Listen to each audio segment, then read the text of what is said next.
We're continuing the interview with Laurie Freedman, this time in Israel. So welcome back to Israel, Laurie.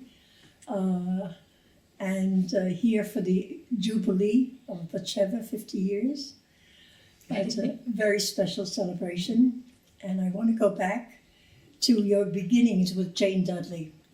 It's interesting because you studied with her as a child, as a teenager, and then years later danced with Batsheva when she was artistic director of Batsheva. What do you remember about her, your early classes? Jane came to Ardsley, New York. She was brought by the local cultural committee to bring culture to Westchester. And she came in to teach, and she brought this energy. It's like when Martha says, when you enter the stage, you take the piano with you. Jane entered with this long silk dress. In the street, she limped. But when she came into the class, she came in and she sat and she demonstrated. I don't remember the exercises, but these were classes for young people.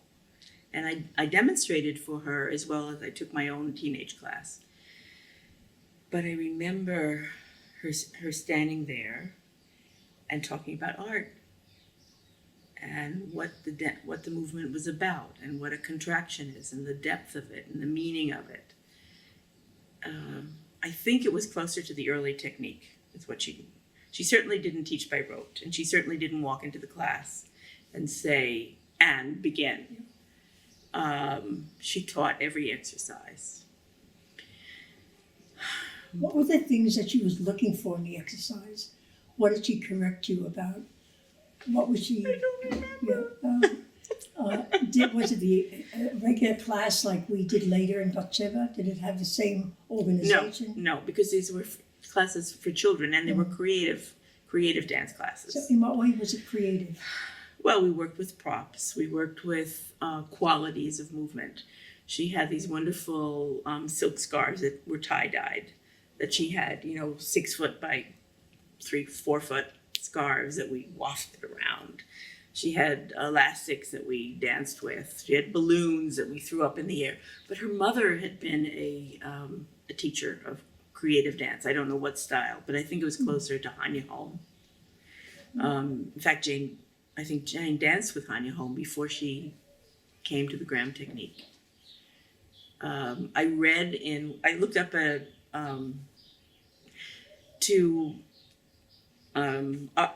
obituaries before I came, so I could try to give you some more information.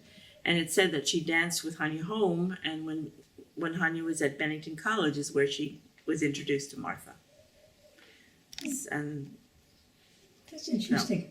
Yeah. Anyway, it was creative classes, and in fact, years later, Jane gave me the records that her mother used to teach with.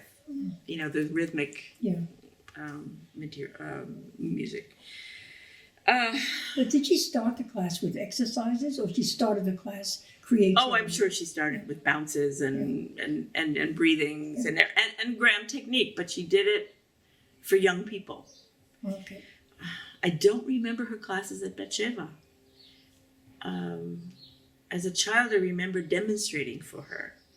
So I have that, as a teenager. So that's in my memory. Because she did not teach that much at Batsheva. Linda was with us. That's why. And Linda did most of the teaching, right. And Jane was doing most of the directing. Okay, well, yeah. So then I don't remember her teaching. Yeah. But I remember her, if she would do something about a fairy tale, it wasn't about the fairy tale. It was, she quoted Bettelheim. She quoted that this is the triumph of good against evil.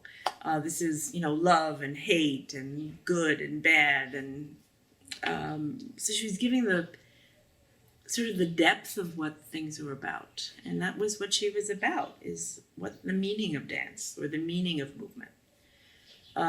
When you see her in the various videos that they make where Jane talks about the Graham technique and and the choreography, she's always talking about the guts of the movement. And of course, later on at the New Dance Group, which was so much about social activism, and dance being Like a that social, social protest, and through the dance we could better the world, better the social environment, better the society. was she also active politically in any way? She was, because of her husband, Leo Horowitz was active politically. And so Jane, who didn't actually come from that world, became part of it because of Leo. And then, of course, joining and helping to form the dance group. So I actually called Muriel Mannings, who was part of the new dance group, to ask what Jane had said about her experience in Batsheva. And she hadn't really said anything to Muriel. Muriel said she just remembered Jane saying that it was a difficult time for her. What was so difficult for her? Jane came to Israel. Martha sent her. But Jane in the United States was thought of as a great dancer and a great artist. And she worked at the Graham School. I think she ran the school for a while. She was certainly well respected by all the critics and the writers. All the books about modern dance talk about Jane with Martha, as a soloist with Martha, but then as part of the Dudley Maslow Bales company, and then the new dance group and the social activism of the new dance group. Where am I going? And then she was invited to Batsheva. Well, then she was invited to Batsheva, and I'm sure it's at your influence with Betsabé talking to Martha, and Martha sent Jane. No, I was not involved in that at all. Okay. I was happy about it because I had studied with Jane. I had a similar experience as you did. So I was happy about her coming. But I think the problem was working in a company where she didn't come in as the artist. She came in as the director and was dealing with all with dancers who, first of all, she comes from the outside. She doesn't necessarily know the dancers.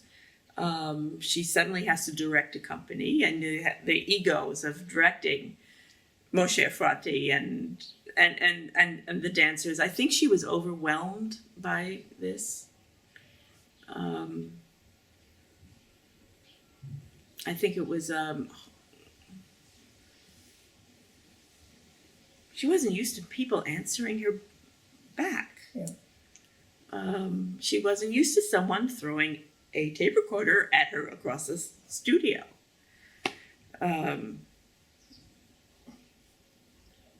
This was hard.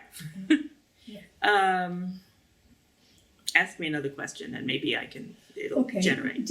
When she taught in the classes, I keep going back to the classes that Jane taught, she used improvisation. She used... with children. With children, no, I'm talking about children. Right. Yeah. She used improvisation, and did she also work into composition in the class? Yes, but it was, no, this was all improvisation towards getting qualities of music, of movement. Yeah. And then she would use that movement when she would try and get them to do the technique? I'm sure it must have been. I was, as a student, I just did the dances.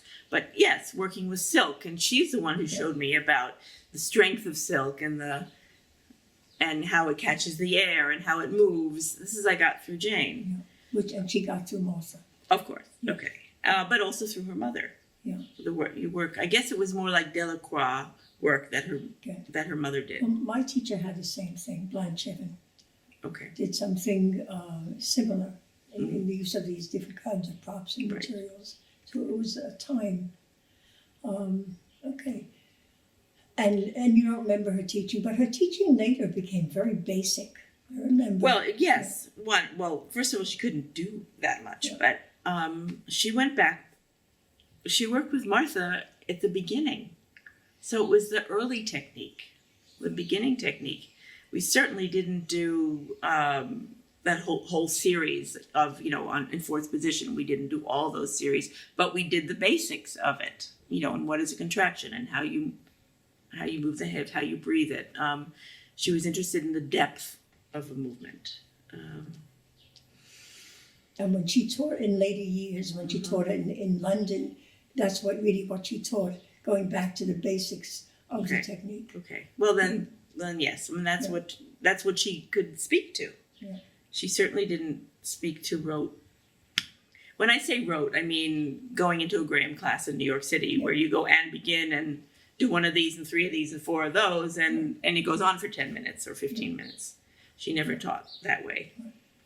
But that was her decision not to teach that way. I don't think she could. Yeah. Because she Never didn't experienced that. She didn't experience that. Okay. Donald's saying that he felt he could phone in to the studio, to the Graham studio, rather than show up and go and begin, and the class would take over. Donald McHale, yeah. He always made fun of that. Yeah. But I know that Jane told me in later years when she was teaching in the place that she would teach only the beginners. Right. Only the beginners. She would not teach the intermediate and advanced classes. Well, she felt that they were most open to receive what she had to give them. Right, and she could, and at the place, they were doing Bob Cohen's version of Graham technique, which was evolved in another way. But there was a beautiful dancer who Jane gave Time is Money to, her dance. I saw him in New York at a memorial, not a memorial, but at a American Dance Guild was honoring Jane, and Sharon Ray did harmonica breakdown, and this boy whose name, I'm sorry, I don't remember, did Time is Money. And he talks about studying with Jane at the place and how they told him that he couldn't do the advanced classes because he wasn't good enough, and she went. And she sat him down in class, and she always let him into her class, even if it was a more advanced class. And she helped him develop his upper body. She said that he was... what I know about Sharon Ray and this young man from the place, they loved her. And in New York, she was loved. She was beloved of the dance world. And she wasn't when she came to Batsheva. Suddenly she was against having to make decisions, for people's parts and their careers. Yeah. And she felt she had no experience in that as well. Yeah, exactly. She had no experience being a director. Right, right. I mean, and she was part of the Sophie Massel-Bales. They created the company together, and they were the company. Yeah. But you created dances for the company, and she rehearsed people in the dances. Right, but it was right. But it was and how it works. Yeah, and it was It was her company. It was their company. It wasn't coming into this other situation. And I think that a lot of the Israeli dancers, perhaps they resented bringing foreigners in. I know I was the first foreigner brought to the company. I mean, there was an American dancer in the company before, but she wasn't brought in from abroad. And I felt this resentment. If they bring you, then they can bring, who will they bring? Yeah. That was difficult. Yeah. I did feel the tension. When I first came and I had no place to live, Jane had found an apartment and she offered me her spare room. And it must have been a month until I found an apartment of my own. I felt the tension at home. And I also felt the company had a problem with me living with Jane. Again, who is this person? Is she going to take, what is she be given instead of us? This is our company. How do you feel about that? I had to leave. I had to get out of Jane's apartment as quickly as possible because I wanted to be part of the company, and I didn't. I could deal with this sort of resentment, or it's not resentment. It's just what's the word? Whatever. I wanted to be part. Clearly. Yeah. Okay. All right. Well, I wanted to be part of the company. I was excited by the repertoire. I was excited by the dancers. I just wanted to be. I wanted to be a dancer. Do you feel that in the years that you were with the company that you really got the most out of yourself? That you were used by choreographers? That you. Sometimes. Sometimes. No, as a whole, in the different parts, different things. Yeah. There were always many reasons why a choreographer might choose you for a part, and sometimes it was what they saw, and sometimes what they were told to see.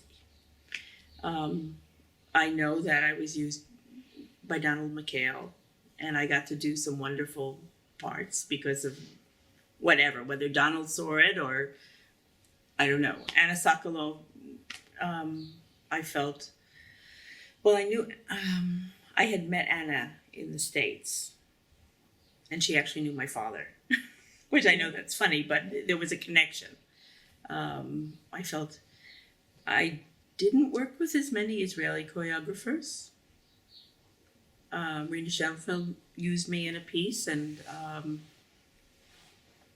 later when I did the solo role in the piece, she came backstage and said, "Laurie, you're an artist." And I thought, well, I was an artist before, but you never looked. I don't know if I should be saying this, but on camera. There were times I know that I was cast in a part and then the partner didn't want me to dance with them or preferred to dance with someone else, and that influenced it. But that's part of being in a company. Certainly if they're always we always had choreographers coming from outside. And where the individuals had so much to say. Right. Well, that's the thing. The individuals and the dancers had a lot to say, and that's a different situation. And that's really what Jane was up against. Right. Yeah. Well, then, yes. I think as the time went on, I got to do a lot more. Certainly, I inherited a number of your roles, which was very exciting to me. I'm certainly doing the white dress in Diversion of Angels and the Dancing with You in Herodiad. I mean, these were, for me, full circle. These are dances I saw as a child, and then I got to do them. Herodiad, I think we talked about it in the other interview. Herodiad was a very important full circle for me, but so was Rainbow Around My Shoulder. You know, we didn't talk in the other interview about you rehearsing with May O'Donnell in Herodiad. I never rehearsed with May. We went to visit her when we were in Not York. me. Not me. Oh. I never did. Sort of remember No. In fact, I talked to Jane about doing Herodiad, and she said, yes, I was supposed to do that, and that's when I left the company. Right.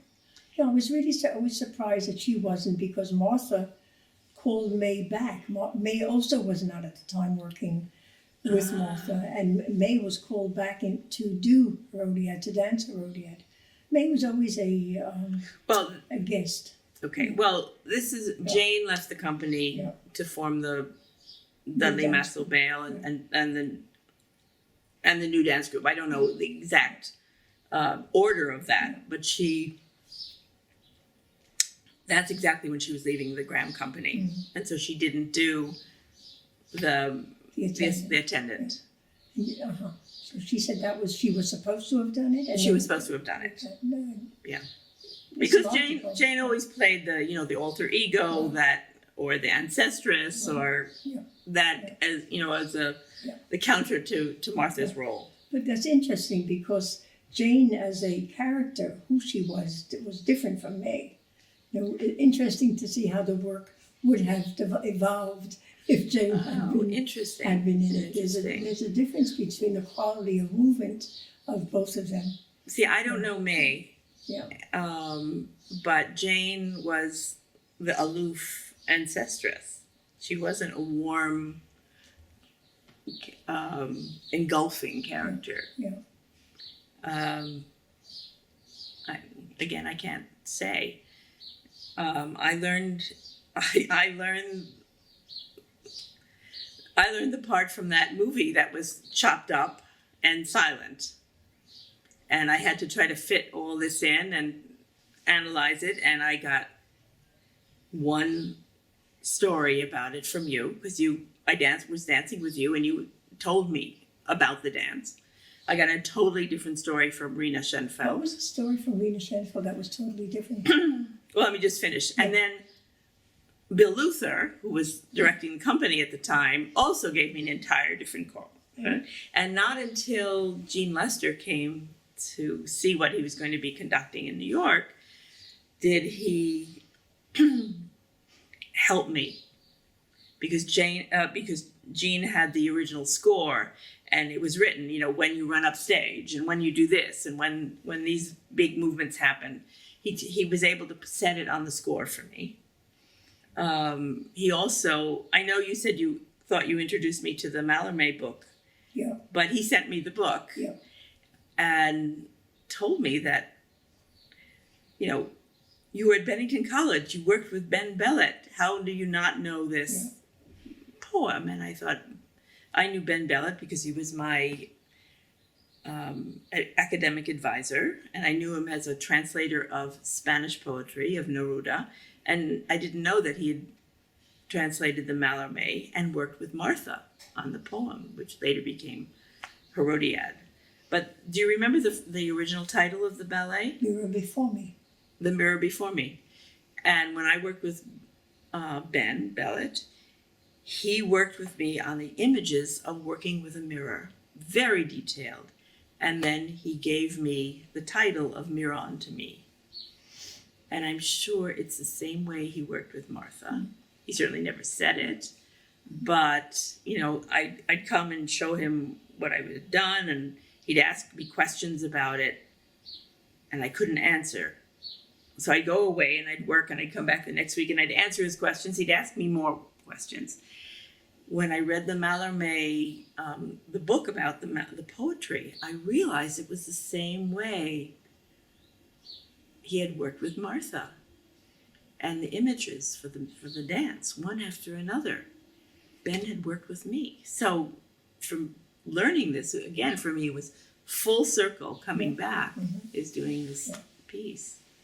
You asked about what Rena... Yeah.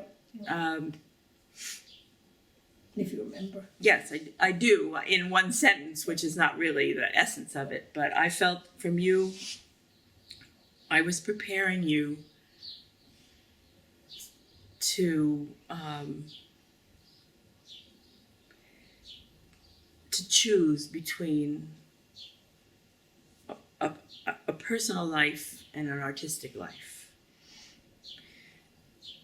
This is my understanding. Whether that's what you gave me, I don't know. But Rena said this is a woman who must choose between to losing her virginity. Bill Luther talked about the sexual imagery and of course, these set pieces are bones, are, Noguchi's forms that were like, the skeleton, like the bones, but he was talking about all the sexual images, and that's what he was trying to get out of. Sexuality of the piece.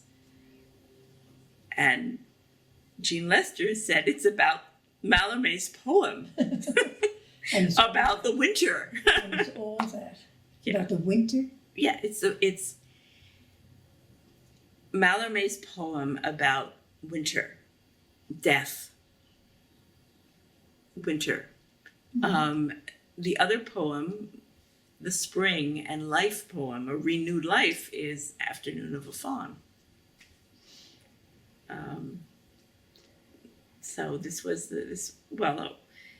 I guess as a way of preparing for death or preparing for the next life as part of whatever this decision was that she had to make.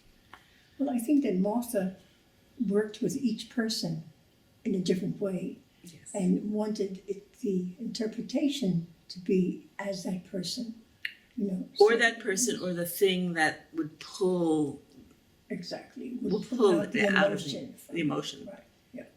And that is what I felt that Jane tried to do with people that she worked with, to pull that emotion.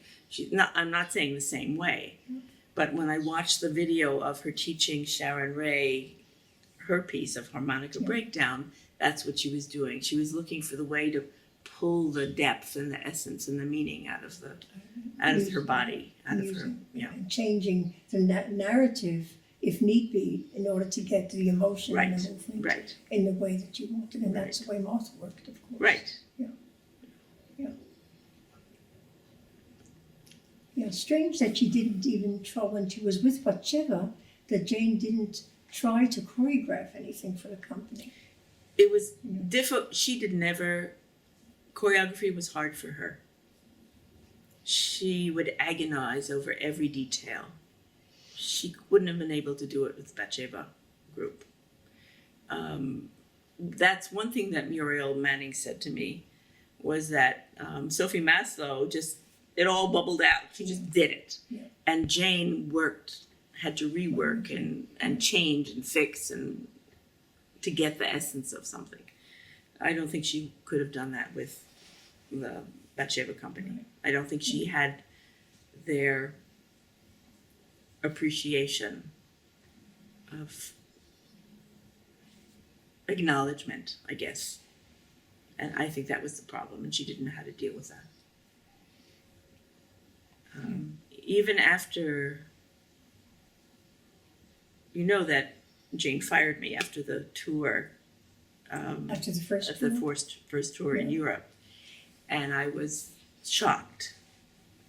And then I was brought back by Moshe Efrati.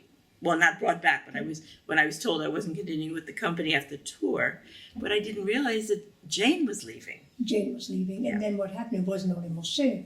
After Jane left, Moshe, Rena, and I the three of you took over. and the three of us made the decisions what to do following Right. that. So that And then, but Moshe was the one who told me Right. that I was going back to Israel. Yeah. Yeah. Right. So whatever it was.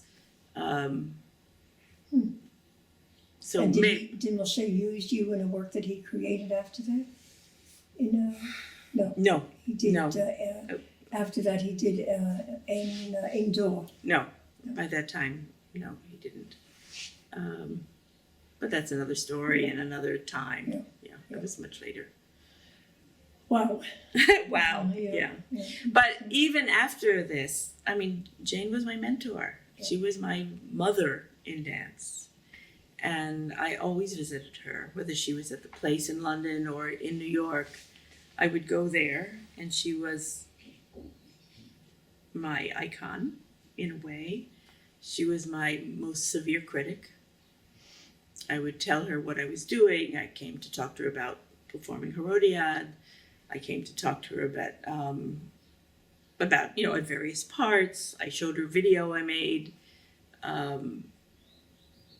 And I had to go through this severest critic. And was it a positive thing for you? Sometimes. But mainly it was the measuring of, is this art or is this not art? Yeah. And she was opinionated. Yeah. When she passed away and I met her son Tommy in New York, I had missed the memorial service. It was the memorial service at St. John the Divine was happening the same time that 9/11 happened. And they had to change the times of service because suddenly there were many services. It was just after 9/11. And so I didn't get the message that the service had been moved. So we arrived at St. John the Divine, and so I called Tommy and we met. We sat at a cafe for several hours and talked about Jane. And I told him some of these stories from Batsheva, and he said, just knowing, yes, that's what my mother did. Yeah. But I loved her. So. Thank you, Laurie. Thank you.